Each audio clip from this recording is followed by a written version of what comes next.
बिस्मिल्लाहिर्रहमानिर्रहीम। दोस्तों, नदीम अहमद हाजिर है खट्टी मीठी बातों में। थोड़ा सा वक्फ़ा, चूँकि थोड़ा बिज़ी था अमेरिका और कनाडा और कुछ पेंडेमिक की वजह से ट्रैवलिंग की मुश्किलात। बहरहाल, तो सवालात बहुत हैं आप लोगों के और बड़ी दिलचस्प सूरत हाल भी है मुल्क की, तो उस पर हम बात करेंगे। सबसे हॉट टॉपिक तो वही है, यानी कि आप लोगों ने पूछा है सेनेट के बारे में कि सेनेट के इंतखाबात जो होने जा रहे हैं उसमें इमरान साहब पे घबराहट क्या है, क्या खौफजदगी का आलम है। तो दोस्तों, बात वहीं से शुरू करते हैं। पहले तो जैसा कि आपने देखा, पीडीएम में हमने तहरीक शुरू की, बड़ा जोश और वलवला, क्योंकि उसमें जो नून लीग और जेयूआई मौलाना फजल रहमान, ये दोनों वो थे जैसे कहते हैं ना, बहुत ज़्यादा खाइफ और बहुत ज़्यादा गुस्सेले और बहुत, क्योंकि स्टेक होल्डर नहीं थे इनके पास, कुछ हुकूमत या इस पार्लियामेंट में कुछ हिस्सेदारी नहीं थी और शिकायत भी बहुत थी। नतीजन इनका ये था कि तहरीक ऐसी चले कि सेनेट के इंतखाबात भी ना हो, ये ना हो, और उससे पहले पहले, लेकिन उन्होंने मामले की नज़ाकत को नहीं समझा, जिसके ख़ास तौर से वेदर, सर्दी का मौसम है, आप जनवरी फरवरी में तहरीक चलाना, धरना देना इजी टास्क नहीं है। दूसरे नंबर पे सेनेट के बारे में बहुत ज़्यादा उनका ये था कि अगर हम लोग सब एक साथ इस्तीफ़ा देंगे और मफलूज कर देंगे इस्लामाबाद में धरना दे के, तो हुकूमत गिर जाएगी और सेनेट के इंतखाबात नहीं होंगे। लेकिन सेनेट जो इदारा है ना, वो एक अलग इदारा है। वो कौमी असम्बली की तरह ना टूटता है, ना फूटता है, ना डिज़ोल्व होता है। वो उसके मेंबरान हर 2-2.5 साल बाद चेंज होते रहते हैं, आधे ख़त्म हो जाते हैं, फिर आधे दूसरे उसमें आ जाते हैं, फिर आधे, तो एक सिलसिला चलता रहता है। तो ये बात ज़रदारी साहब ने, बिलावल साहब ने उनको समझाई कि भाई एक तो वेदर का मसला है, दूसरे नंबर पे सेनेट के इंतखाबात आप नहीं कर सकते सपोटाज, और उनको होना पड़ेगा। फिर तीसरी उन्होंने नंबर गेम्स करके बताया कि भाई इमरान साहब के पास 20-22, जैसे वो कहते हैं, चलो वो तो बाद में हम डिस्कस करेंगे कि कितनी सीटें मिलनी है, एक चांस बन रहा है उनका, लेकिन अगर जो है 20-22-24 जो भी 2-4 मतलब उनको सीटें अगर मिल भी जाती हैं, उससे फ़र्क क्या करने वाला है। उसके बाद जो 2 साल बाद इलेक्शन होंगे फिर हम अक्सरियत में ले लेंगे। असल चीज़ तो ये है कि सेनेट को इंटैक्ट किया जाए और यहाँ पर भी उनको टफ टाइम दिया जाए, क्योंकि ज़ाहिर है उनकी जो हुकूमत जो है वो कोई मेजॉरिटी की हुकूमत तो नहीं है, वो तो एक सेलेक्टर्स ने सेलेक्ट करके बना दी।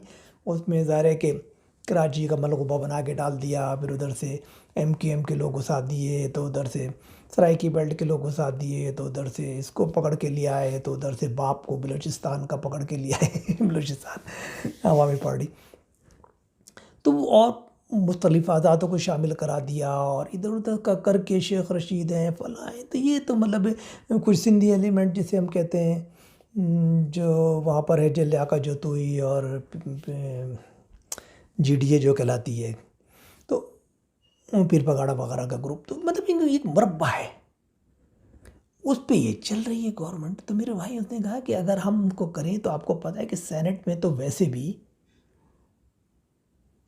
सारे जो लोग होते हैं वो अपनी, जैसे होता है ना कि पहले ज़माने में बराती में शादी ब्याह वगैरह होती थी, तो लोग नाराज़ होकर बैठ जाते थे, फिर को मनाने जाया जाता था, यार नहीं नहीं नहीं यार, आप भी बड़े हो, हम आपको बुलाते हैं और आपके घर आते हैं और आप प्लीज़ आए हमारे बच्चे की शादी में शिरकत करें।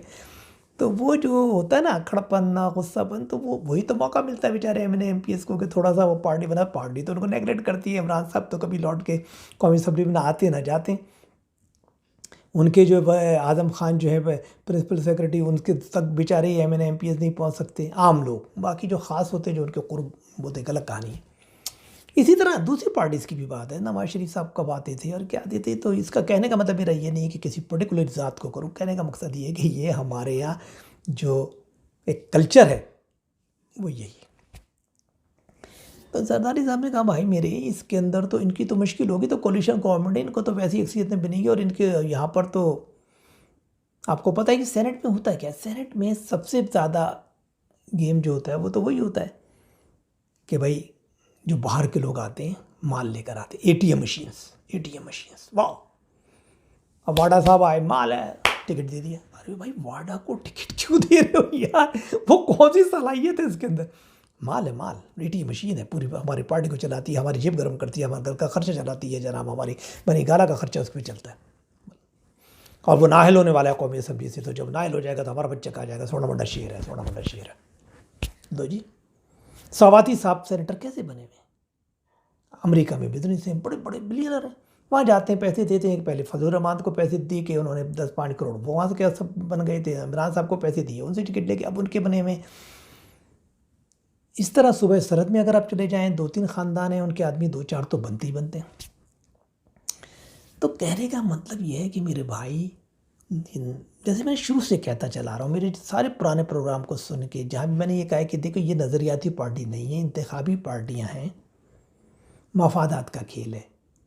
जो भी MNA MPs और सेनेटर्स आते हैं कि बाबा 10 करोड़ लगाओ, 50 करोड़ बनाओ, 1 अरब लगाओ, 10 अरब बनाओ, तो मेरे भाई ये वो खेल है, ये वो कल्चर है, ये वही तरीका है जिसके ऊपर ये सारा सिस्टम चल रहा है।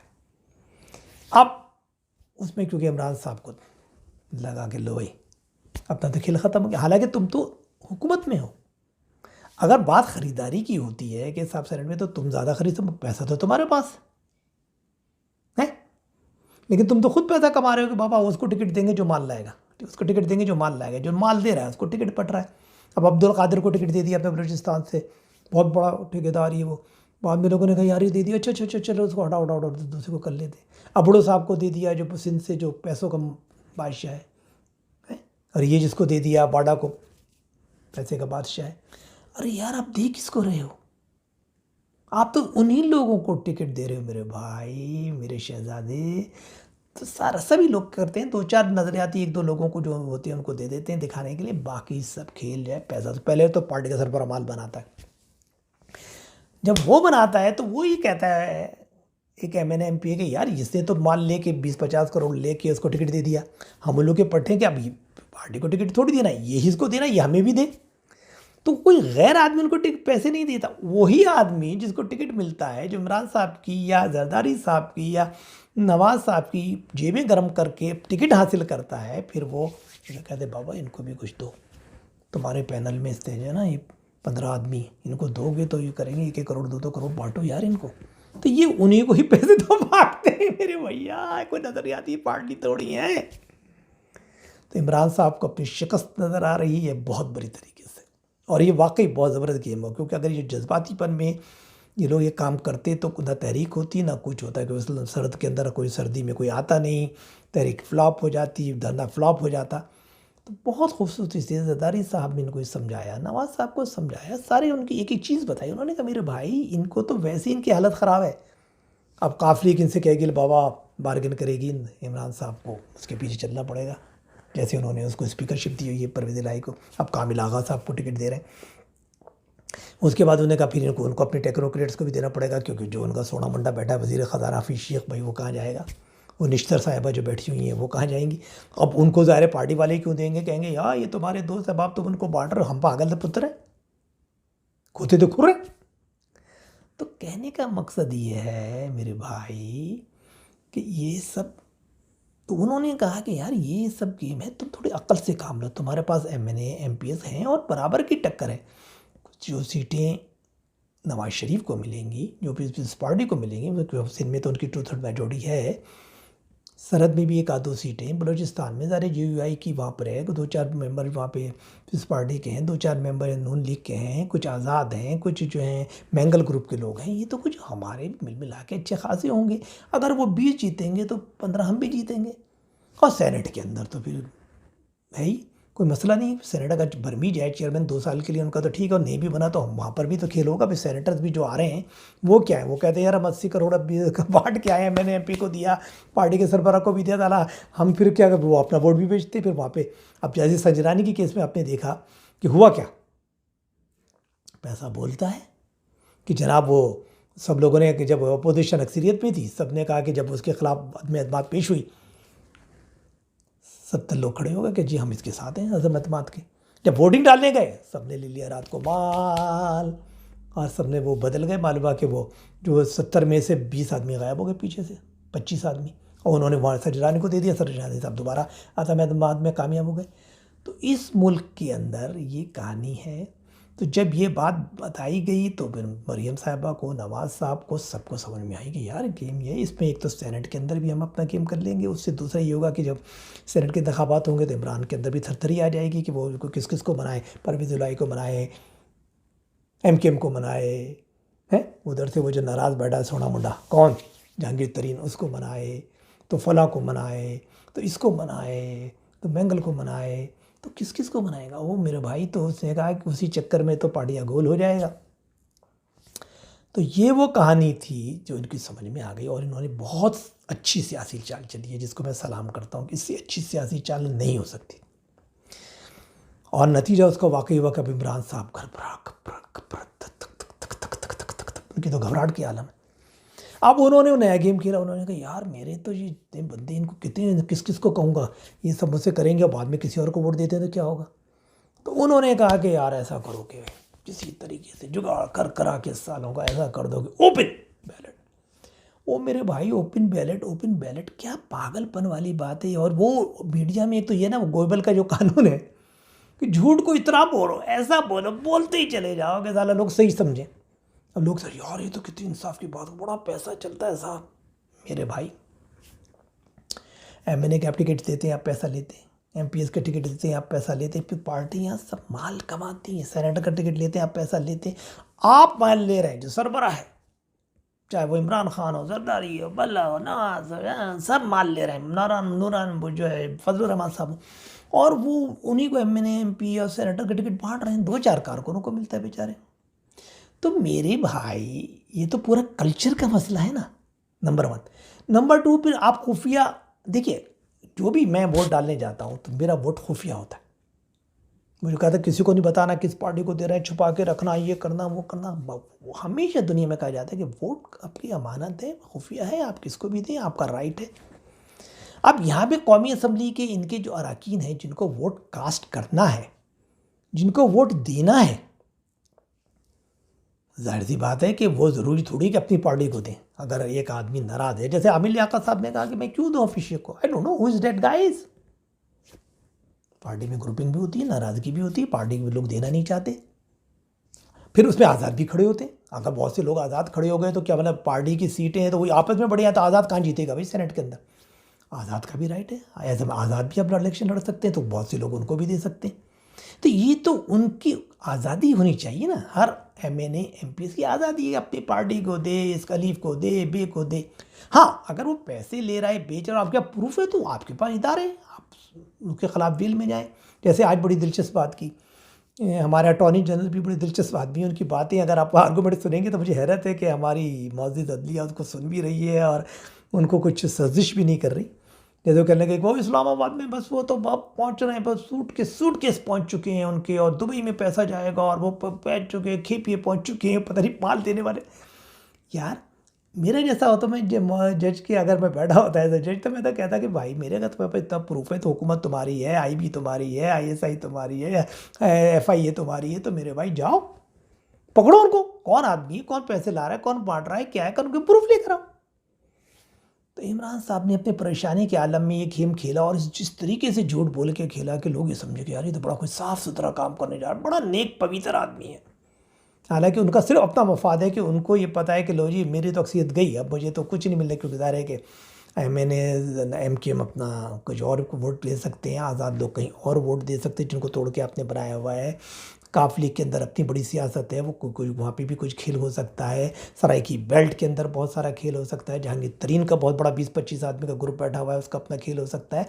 हर आदमी की अपनी सोच है ना, ज़रूरी तो नहीं पैसा ले और ले, जैसे मैंने बताया कि यहाँ तो लिया जाता है, यहाँ तो आप भी पैसे लेके टिकट देते हो मेरे प्यारे, आप कौन से पवित्र हो, आप पैसे लेके टिकट बांटते हो, आप ये करते हो, आप तो ये सब गेम जो है ना, आप उसमें क्योंकि आइन में 2/3 मेजॉरिटी के अलावा वो नहीं हो सकती तरमीम। तो आपने अब उसका ड्रामा क्या किया, आपने कहा छोड़ो यार अदलिया को इस्तेमाल करो। यार ठीक है, अदलिया को एक तो अदलिया को भी सोचना चाहिए कि पॉलिटिकल मामला में नहीं बोलना चाहिए, नंबर 1। दूसरा बड़ा सबसे बड़ा अलमिया पाकिस्तान का है कि देखिए जो आइनी मामलात के लिए एक अलग सुप्रीम कोर्ट होनी चाहिए जिसके 3-4 जज हों, और जो भी आइनी मसला हो वो उनके पास जाए और वो सिर्फ आइन की अथॉरिटी रखते हो, आइन के ऊपर अबूर रखते हो। अब यहाँ ये कि आइन की तशरीह, भाई तशरीह तुम क्या, आइन की तशरीह तो बड़ी आम है, क्योंकि आप नहीं बता सकते कि किसने दिया है, क्या करेंगे आप। मैं हूँ MNA, मैं हूँ MP, मैं किसी आज़ाद को भी वोट देता हूँ, मुझे अच्छा लगता है। मेरी पार्टी ने को दिया है, मैं समझता हूँ बहुत गधे को दिया है, इन्होंने पैसे लेके, और दूसरा बहुत अच्छा आदमी है, मैं उसको वोट देता हूँ।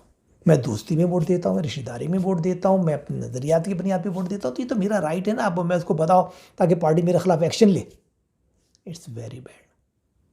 ये सब बकवास है। कोई सोच समझ के, जिन लोगों ने भी आइन बनाया ना, एक बड़ा दिलचस्प वाक़ा याद आता है, अब्दुल हफीज़ पीरज़ादा साहब जिन्होंने 73 का आइन बनाया। सुप्रीम कोर्ट में उसकी हियरिंग थी, वो चले गए, तो वहाँ उन्होंने, जज साहब को बेचारों को पता नहीं था, उन्होंने शुरू कर दिया कि ये देखो इसके तहत ये है, ये तशरीह है, और ये है, और हम इसको ये देखो इस पर लिखा हुआ आइन के आर्टिकल। उन्होंने कहा सर जो आप आइन की बात कर रहे हैं तो बना आइन का तो खालिक मैं हूँ, एक एक शिक पे मैंने पता नहीं कितनी रातें लगाई हैं, कितनी पार्टियाँ बैठ के डिस्कशन हुई है, कितने बड़े बड़े इसके अंदर जो ब्रेन बैठे हैं, दिमाग बैठे हैं, जिन लोगों ने बैठ के इसको बनाया, पूरी दुनिया के हमने वहाँ पे जो है वो रखे थे आइन, और उनके सामने रख के और किस तरीके से बनाया गया। तो ये तो मुझसे ज़्यादा आप एक्सप्लेनेशन आप मुझसे कह रहे हो यार, मुझे तो, मैं तो बनाने वाला खाली उसका लिखने वाला ही मैं हूँ। तो ये वो दिलचस्प बातें हैं कि अब यानी एक इसमें अब, लेकिन इमरान साहब क्योंकि बहुत बुरी हालत में, तो उन्होंने उसका गंदा इस्तेमाल करना चाह रहे हैं जुडिशरी का। लेकिन हमें यकीन है कि हमारी जुडिशरी कम अज़ कम इतनी समझदार है कि वो इन हरकतों में नहीं आएगी, क्योंकि ये एक पार्टी का मामला है, ये मुल्क का मामला नहीं है। एक पार्टी इस वक्त कमज़ोर है और उसकी ढीली ढाली कोलिशन गवर्नमेंट है, उसको नज़र आ रहा है कि मैं तमाम लोगों को जो मेरे हिस्सेदार हैं इस वक्त हुकूमत में खुश नहीं कर सकती। नतीजा ये है कि मैं इलेक्शन में मुझे वो सीटें नहीं मिलेंगी जिनकी मैं एक्सपेक्ट कर रही हूँ, और इसलिए अब आइन में भी तरमीम नहीं कर सकती, 2/3 मेजॉरिटी मेरे पास नहीं है, तो अब मैं क्या करूँ।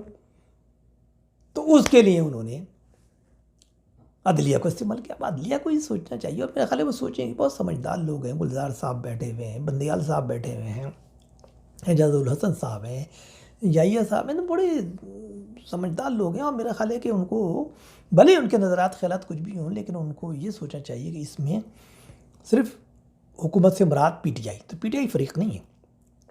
जब भी आइन में कोई तरमीम होती है या आइन के अंदर कोई बात होती है तो उसके अंदर, और ये तो तमाम पार्टियों से बात की जाती है। जब 73 का आइन बना तो तमाम पार्टियाँ बैठी थी, चाहे उसमें जमात इस्लामी हो, चाहे उसमें JUI हो, जो मौलाना मुफ्ती महमूद होते थे उस ज़माने में, शाह अहमद नूरानी साहब हो, JUP कहलाती थी, ANP हो, वली खान साहब की, या कोई भी हो, सब लोग बैठे थे और दिन रात पता नहीं कितने महीने, सालों के मतलब महीने लगे थे, 1 साल के करीब, तब कहीं जाके आइन बना था। तो आइन कोई बच्चों का खेल नहीं है। इस तरह 18वीं तरमीम में 6 महीने लग गए थे, तमाम पार्टियां बैठी थी, बड़े बड़े दिमाग बैठे थे उसके अंदर, क्योंकि ज़ाहिर है मजहबी पार्टियों का भी कोई मुँह है, उनकी बात करनी पड़ेगी, सूबों के कुछ मसाइल होते हैं उनकी बात करनी पड़ेगी, फेडरल के वर्ग वालों की बात करनी पड़ेगी, बड़े सूबे पंजाब की बात को सुनना पड़ेगा, छोटे सूबे बलूचिस्तान की बात को सुनना पड़ेगा, तब कहीं जाके आइन में तरमीम होती है। आइन में तरमीम कोई खालाजी का घर नहीं है। अब एक आदमी उठा देगा जी मैं इलेक्शन आ रहा हूँ, मेरी कोलिशन गवर्नमेंट है, खुदा के लिए बस तब्दील करो, साला ये तो बड़े वन होता है, देखो यार ये तो पैसे ले रहे हैं, और वो एक वीडियो लिया है। वो मेरे भाई ये वीडियो तो तुमने 2018 में जब तुम्हारे पास थी तो उन्हीं लोगों को तो तुमने दोबारा टिकट दिया, फिर वज़ीर कानून भी बनाया। क्या किया आपने? क्योंकि वो जीते हुए घोड़े थे ना भाई, आपने कुछ भी नहीं किया, बज़ाहिर उनको झूठा सच्चा करके निकाला, फिर दोबारा ले लिया। जिनसे बात नहीं बनी, 2-4 जो बेचारे आप शेरपा आफ्ताब के आदमी के लोग थे जो आपके कोलिशन पे, उनको आपने छुट्टी कर दी, बाकी को दोबारा आजा मोरे बालमा, आजा मोरे बालमा, सबको गले लगा लिया। और गले लगाने के बाद वज़ीर कानून भी बन गया, उनको MP भी दोबारा जीत गए वो इलेक्शन करके। और वो ख़ुद कहता है, एक आदमी तो वो कहता है उनका MP कि भाई मेरे भाई ये तो इन्होंने खुद बांटे थे। इसमें असद कैसर साहब स्पीकर उस वक्त सदर असम्बली के थे, वो थे, परवेज़ खटक वज़ीर आला थे, इन्होंने हमें बुलाया कि यार बात ये है, वो जो अपना बंदा है ना उसने ठीक है इमरान खान को माल दिया है, लेकिन हम तुम्हें भी दिलवाते हैं, देखो ये लेके करोड़ के करोड़ पकड़ लो और देना अपने बंदे को यार, देखा ना बेइज्जती हो जाएगी यार, बंदे को अपने को देना। तो ये तो खुद बांटने वाले लोग हैं और इन्होंने स्पीकर के कमरे में बांटा। अगर चलो झूठ भी है सच भी है तो ये आपके पास थी, इस बात पे उसे एक्शन करके आपने ना निकाला। अब आप उसको रातों रात उसको करते ताकि आप असरअंदाज हो जाएं जुडिशरी पे। और हमारी जुडिशरी के भी बेचारे बहुत से लोग समझते नहीं, वो बेचारा एक अटॉर्नी जनरल चलाता है, वो आ गए दो थैली लेके लोग घूम रहे हैं जी, और देखो ये हो रहा है ये। एक तो जनाब तय कर दिया गया था साकिब निसार साहब ने, उन्होंने जब वो नवाज शरीफ साहब लेकर आए थे वीडियो, और मरियम ने दी थी कि देखो किस तरीके से ये बातें बता रहा है हमें जो जज है, इसका बेचारे का इंतकाल हो गया राजीऊन कि जिसने सज़ा दी थी नवाज शरीफ साहब को, कि देखो ये तो कह रहा है कि मुझे प्रेशर से करवाया गया और ये क्या गया, मुझे ब्लैकमेल किया गया, मेरी जो न्यू मूवीज़ थी उनको दिखा के कहा मना ये कर देंगे, मना ये फैसला देखो। तो लेकिन उसने कहा नहीं हम नहीं मानते, इसका एक तरीकाकार है कि वीडियो कैसे ऑथेंटिक माना जाए। उस तरीक़ाकार में तो ये वीडियो आती ही नहीं, मगर ये वीडियो किसने बनाई, कैसे बनी, कहाँ बनी, कब से इमरान साहब की जेब में कब तक पड़ी थी, अब इसको क्यों निकाला गया, फिर दूसरी उस पर एडिट करके उस पर किस तरह दूसरे आदमी को तड़का लगाया गया। और ये क्या बकवास है यार, क्यों आप जुडिशरी पे असरअंदाज होना चाहते हो? जुडिशरी को इम्पार्शियल रहने दो। वैसे ही उसके अंदर बहुत डिवीज़न हो चुकी हैं, मंसूर शाह साहब, फ़ाइज़ ईसा साहब, इनको तो कोई इस वक्त। तो प्रॉब्लम ये है कि खुदा के लिए इन बातों को सोचिए, कमज़ोर इतना ना बनिए। अब गिलानी साहब आ गए और गिलानी साहब की वजह से आपकी थरथरी है कि हफीज़ शेख तो भी सीट गई, क्योंकि सारे उनके इतने ताल्लुक आते हैं सराय की बेल्ट पे भी, और वहाँ पे तो वो बैठा हुआ है जहांगीर तरीन, उसका पूरा एक ग्रुपिंग है ये जहांगीर तरीन की। तो जाहिर सी बात है कि उन तमाम चीज़ों के लिए आप परेशान हो गए। तो इन तमाम बातों की वजह से परेशानी का आलम है, लेकिन दुआ कीजिए अल्लाह ताला बेहतरी करे। और हमारी जुडिशरी जो कि मुझे बहुत उम्मीद है, पूरी कौम को उम्मीद है कि वो बिल्कुल आइन के मुताबिक फैसला करेगी, जैसा कि इलेक्शन कमीशन का। और election commission is the supreme authority, वही डिफ़ाइन कर सकती है जो कि शिकें इलेक्शन से रिलेटेड हैं। और सुप्रीम कोर्ट अगर समझती है तो वो कह सकती है भाई ठीक है, तमाम पार्टियाँ, ये पीटीआई का मौक़िफ़ अटॉर्नी जनरल ने दे दिया, पीस पार्टी का मौक़िफ़ आप सुन लें, नवाज लीग का सुन लें, और तमाम पार्टियों और पूरा इलेक्शन कमीशन दे के भाई इन सब पार्टियों को बुलाइए, बिठाइए। अगर ये किसी बात पे हो जाते हैं तो ठीक है, ये इलेक्शन आज के तो नहीं, दूसरा बात फिर होने ठीक है, कोई तरमीम होनी है तो इसको जाने दें, अगले दफ़ा कर लें, एक तरीके से कंसेंसस बना के तरीके से इसका रिज़ल्ट किया जाए। तो एक तो बात ही है। बाकी वही जनरल कि भाई वो ज़मीनी इंतखाबात वगैरह हुए तो ज़ाहिर है वो तो पीस पार्टी के थे, लेकिन हाँ मलीर के अंदर आप कह सकते हैं कि अच्छा खासा इलाका था, वहाँ एमकेएम को बिल्कुल ही 2000-2500 वोट मिले ताकि वहाँ उर्दू स्पीकिंग वोट पढ़ सकते थे। और लब्बैक तहरीक लब्बैक को अच्छे खास मिल गए साद रज़ी साहब की जो पार्टी। और उसके बाद जो अपने पीटीआई का तो तीसरे नंबर पे आया बंदा। इसी तरह JUI ने वहाँ पे जो बाप पूरी हुक्मरान थी, ये थी, बड़ी कोशिश की, लेकिन JUI मौलाना फजल रहमान जीत गए, जिससे लगता है कि अवामी तौर पे PTI इस वक्त बॉटम पर है। और आने वाले दिन बहुत हुए हैं बड़े मज़ेदार। जुडिशरी का फ़ैसला कैसे होगा, क्या होगा, इलेक्शन में क्या रंग आएगा सेनेट का, और क्या करेगा, बहुत सियासी चैलेंज। अब इमरान साहब का तजर्बा सियासत अब पता लगेगी कि पहले तो क्या कहते हैं ना कि वो बना दिया सेलेक्टर ने। अभी सेलेक्टर तो हर वक्त उंगली लेके नहीं चलाएगा कि चल मेरे भैया यहाँ चल वहाँ, वो तो नहीं, लेकिन उसे तो बता दिया भाई अब तुझे बिठा दिया यार, ये नौकरी तेरी, अब तू भी तो कुछ चमत्कार कर ना, चमत्कार। तो देखिए आने वाले दौर दिलचस्प हैं, इंशाअल्लाह बहुत सारी आपसे बातें होंगी। जब तक के लिए इजाज़त दीजिएगा, अल्लाह हाफ़िज़।